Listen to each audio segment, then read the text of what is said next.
है friends, welcome to AK alone videos.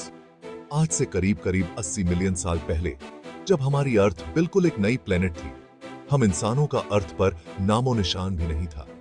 ठीक इसी समय हमारे प्लेनेट पर एक ऐसी जॉइंट स्पीसीज राज किया करती थी जिसे आज हम डायनासोर के नाम से जानते हैं। जी हाँ दोस्तों, ये वही डायनासोर हैं जिनके बारे में कहा जाता है कि इनका अंत एक एस्टेरॉयड के गिरने से हुआ था। क्या है इसके पीछे असल सच्चाई, चलिए देखते हैं आज के इस एपिसोड में। हाँ दोस्तों, डायनासोर जिन पर बहुत सारी मूवीज बनी हैं, अगर इनकी रिसेंट हिस्ट्री की बात की जाए तो इन डायनासोर का पहला फॉसिल 1820 में इंग्लैंड में डिस्कवर किया गया था। उस समय इसे एक जेंडर रेप्टाइल कंसीडर किया गया। बाद में धीरे धीरे टेक्नोलॉजी आगे बढ़ती गई और बहुत सारे फॉसिल डिस्कवरी किए गए। इन फॉसिल्स को देखकर एक इंग्लिश बायोलॉजिस्ट रिचर्ड ओवेन ने 1841 में एक वर्ड डायनासोर का यूज किया। जी हाँ दोस्तों, यही वो पॉइंट था जिसके बाद ये वर्ड फेमस होता चला गया। ये वर्ड दोस्तों दो ग्रीक वर्ड्स डायनासोरस से मिलकर बना है, जिसमें डायनो के होते यानी इस वर्ड का पूरा मतलब एक जंगली छिपकली है। दोस्तों, अगर हम हिस्ट्री में पीछे चले तो पता चला है कि आज से करीब करीब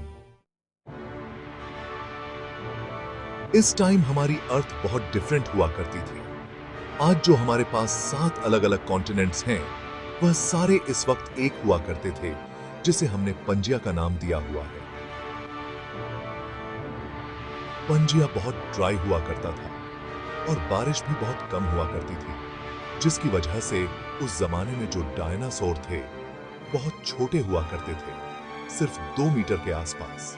जी हाँ दोस्तों, ये पीरियड में डायनासोर एग्जिस्ट किया करते थे। उसे हमने ट्रायासिक पीरियड का नाम दिया हुआ है। इस ट्रायासिक पीरियड में दोस्तों बहुत ज्यादा क्लाइमेट चेंज होता है और जो पंजिया था वह 2 टुकड़ों में डिवाइड हो जाता है। नंबर 1 यूरेशिया और नंबर 2 गोंडवाना, और इस तरह एक नए दौर की शुरुआत होती है। Jurassic period. यह पीरियड दोस्तों एक बहुत बड़ी स्पेशल भारती। जुरासिक पीरियड वह जमाना था दोस्तों जिसमें डायनासोर की पॉपुलेशन और स्पीशीज में बहुत ज्यादा चेंज देखने को मिले। टाइटेनोसोरस और डिप्लोडोकस जैसे डायनासोर ने भी इवोल्यूशन के चलते जन्म लिया। करीब 56 मिलियन ईयर्स तक डायनासोर के साथ रहने के बाद इस जुरासिक पीरियड का भी एंड हो जाता है और एक बार फिर एक नए दौर के साथ डायनासोर जीने लगते हैं दोस्तों, जिसमें डायनासोर इस प्लेनेट के किंग बन गए।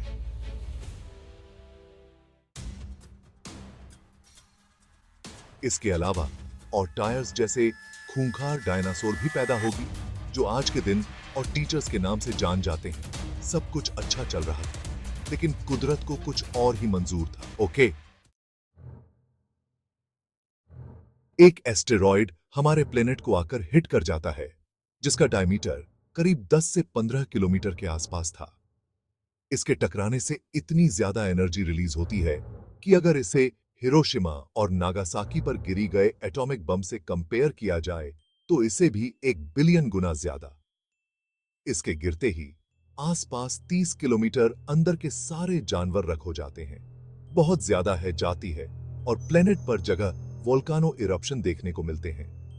इन वोल्कानो एप्सन की वजह से सल्फर और कार्बन डाइऑक्साइड जैसी गैसेस भी रिलीज होती है। ऑक्सीजन का लेवल कम हो जाता है और एसिडिक रेन होती। इन्हीं वोल्कानो एप्सन की वजह से 8.3 ट्रिलियन किलोग्राम की ऐश एनवायरनमेंट में फैल जाती है और अगले 3 साल तक के लिए सनलाइट भी रुक जाती है। सनलाइट ना होने पर प्लेनेट का टेम्परेचर फ्रीजिंग पॉइंट से भी नीचे चला जाता है और बच्चे कुछ है डायनासोर भी मार जाते हैं। एक एस्टीमेट के अकॉर्डिंग सिर्फ वही एनिमल्स जिंदा रह पाए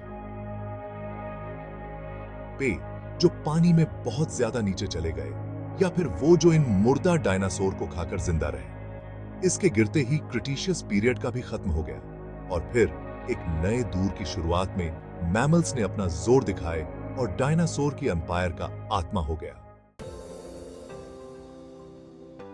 दोस्तों, आज के हिसाब से मेक्सिको में युकटन पेनिनसुला में जाकर टकराया था जिसमें 20 किलोमीटर का गड़ा बना हुआ आज भी आप देख सकते हैं।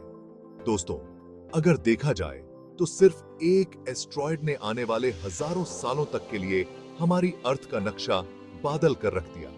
वैसे इन एस्टेरॉयड और डायनासोर के बड़े में आप क्या-क्या ख्याल है, कमेंट में जरूर बताइए। तो प्लीज लाइक, शेयर और सब्सक्राइब और चैनल और नेक्स्ट वीडियो तक के लिए हैव एन नाइस